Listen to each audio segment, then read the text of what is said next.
শরীয়তপুরের পরিচিত ঘোষ মিষ্টান্ন ভান্ডার এই দোকানে আপনি কখনো খেয়েছেন? আজকে আমি এই দোকানে নাস্তা করলাম।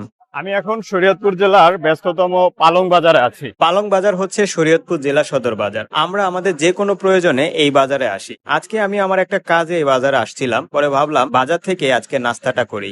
এখন বাজে বেলা 12টা 10।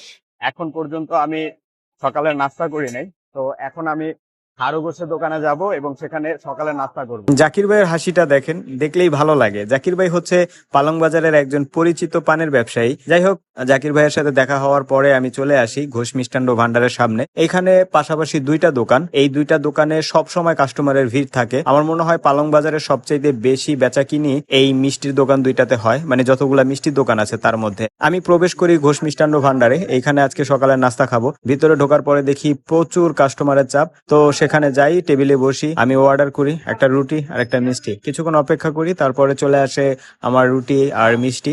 এই হচ্ছে আজকে আমার সকালের খাবার। তো আমি খুব মজা করে খাই, কারণ এটা আমার কাছে খুব বেশি ভালো লাগে। আমি মাঝে মধ্যেই শরীয়তপুরে আসলে এই নাস্তাটা করি। আমি জানি না আপনাদের কাছে রুটি আর মিষ্টি কেমন লাগে, তবে আমার কাছে ভালো লাগে। আমি আমার খাওয়া দাওয়া শেষ করি, তারপরে বিল দেওয়ার জন্য যাই। সেখানে মাত্র 30 টাকা আমার বিল হয়। একটা রুটি আর একটা মিষ্টির বিল মাত্র 30 টাকা। সেই 30 টাকা বিল দিয়ে আমি চলে আসি। আমার সকালের নাস্তা শেষ মাত্র 30 টাকায়, একটা মিষ্টি আর একটা রুটি। এটা আমার খুব বেশি পছন্দের খাবার। আমি মাঝে মধ্যে এখানে আসি আর এখানে খাবারটা খাই। তো শরীয়তপুরের মধ্যে ঘোষের দোকানটা হচ্ছে বেশ পুরনো একটা দোকান। এই দোকানে অনেকেই আপনারা নাস্তা খাইছেন।